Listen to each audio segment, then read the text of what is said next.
हाय दोस्तों, आज हम लोग पढ़ने वाले हैं क्लास 10th का ऑब्जेक्टिव क्वेश्चन फिजिक्स का, जो कि हर साल पूछता है और ये क्वेश्चन VVI है। तो हमारा क्वेश्चन नंबर 1 है, दर्पण कितने प्रकार के होते हैं। तो इसका सही आंसर हो जाएगा दर्पण 2 प्रकार के होते हैं। हमारे अगला क्वेश्चन है, उस दर्पण का नाम बताइए जो बीम का सीधा तथा आवर्धिक प्रतिबिंब बना सके। तो इसका सही आंसर होगा उत्तल दर्पण। इसका सही हो जाएगा उत्तल दर्पण। हमारे अगला क्वेश्चन है, किसी गोलीय दर्पण की वक्रता त्रिज्या और फोकस दूरी में क्या संबंध होता है। तो इसका संबंध ये होता है F बराबर R/2। इसका राइट आंसर हो जाएगा F बराबर R/2।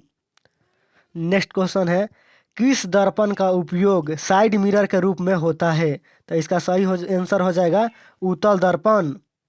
हमारा अगला क्वेश्चन है, प्रकाश के परावर्तन के कितने नियम होते हैं। तो हम इसका आंसर हो जाएगा प्रकाश के परावर्तन के 2 नियम होते हैं। अगला क्वेश्चन है, समतल दर्पण में वस्तु की दूरी और प्रतिबिंब की दूरी के बीच क्या संबंध है।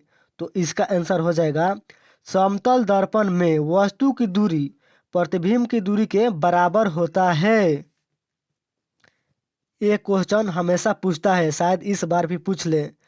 इस क्वेश्चन मुख्य फोकस की परिभाषा लिखे। ये क्वेश्चन बहुत ज़रूरी है दोस्तों, इसको आप याद कर लीजिएगा। तो इसका आंसर हो जाएगा, जब कोई प्रकाश की किरण किसी बिंदु स्रोत से चलती है तो किसी वस्तु से टकराने के बाद प्रधान अक्ष को जिस बिंदु पर काटती है या काटती हुई मालूम पड़ती है, उस बिंदु को ही मुख्य फोकस कहते हैं। इसका राइट आंसर ये हो जाएगा। अगला क्वेश्चन है, अवतल दर्पण के सामने वस्तु को कहाँ रखने पर प्रतिबिंब समान साइज का बनेगा। तो जब हम दोस्तों वक्रता केंद्र पर रख देंगे ना, जब वक्रता केंद्र पर रख दिया जाएगा तो समान समान साइज का प्रतिबिंब बनाएगा। और अगला क्वेश्चन है, उत्तल दर्पण के एक उपयोग को लिखें। तो उत्तल दर्पण का ये एक उपयोग ये है कि इसको हम साइड मिरर के रूप में रखते हैं। गाड़ी के जो कोई भी वाहन होती है उसको साइड मिरर के रूप में हम लोग देखते हैं। इसकी क्यों इसलिए देखते हैं क्योंकि दूर से आती हुई गाड़ियों को ये नज़दीक दिखाई दे देता है, इसीलिए हम लोग साइड मिरर के रूप में उत्तल दर्पण का ही प्रयोग करते हैं।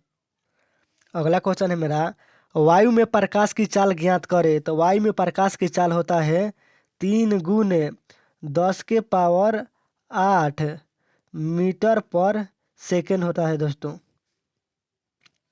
हमारा अगला क्वेश्चन है, पानी का अपवर्तनांक 1.33 है। इस कथन का क्या तात्पर्य है। तो इसका आंसर हो जाएगा, पानी का अपवर्तनांक 1.33 है। इसका तात्पर्य यह है कि पानी में प्रकाश की चाल वायु से 4/3 गुनी होती है। इसका राइट आंसर ये हो जाएगा दोस्तों। अगला क्वेश्चन यह है, जल का अपवर्तनांक कितना होता है। तो जल का अपवर्तनांक 1.33 होता है दोस्तों। अगला क्वेश्चन है, कौन सा लेंस वास्तविक तथा आभासी दोनों प्रकार का प्रतिबिंब बनाता है। तो इसका आंसर हो जाएगा उत्तल लेंस। हमारा अगला क्वेश्चन है, किस लेंस को अपसारी लेंस कहते हैं। तो वह है अवतल लेंस। अवतल लेंस को हम लोग अपसारी लेंस कहते हैं। किस लेंस की फोकस दूरी और उसकी क्षमता में क्या संबंध है। किसी लेंस की फोकस दूरी और उसकी क्षमता में क्या संबंध है। तो P बराबर 1/f यही संबंध है।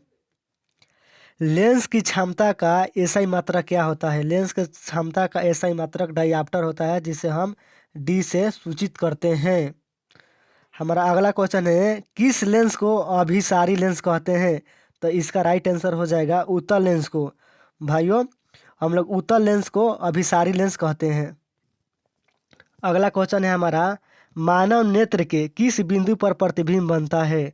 तो वो है रेटिना पर। रेटिना पर इसका सही आंसर हो जाएगा। हमारा अगला क्वेश्चन है, नेत्रदान मृत्यु के कितने घंटों के भीतर हो जाना चाहिए। तो वो है 4 से 6 घंटा के बीच हो जाना चाहिए। हमारा अगला क्वेश्चन है और आज का लास्ट क्वेश्चन यही है, स्पष्ट दर्शन की न्यूनतम दूरी कितनी होती है। स्पष्ट जो दिखाई देता है, स्पष्ट दिखाई देने के लिए न्यूनतम दूरी कितना होती है, कम से कम दूरी कितना होनी चाहिए, तो वो है 25 सेंटीमीटर। 25 सेंटीमीटर से अगर कम कर देंगे हम लोग, 25 सेंटीमीटर 24 23 22 कर देंगे हम लोग, तो धुंधलापन दिखाई देने लगेगा। इसलिए इसका सही आंसर 25 सेंटीमीटर ही होगा। तो आज का क्लास समाप्त करते हैं, फिर कल मिलते हैं।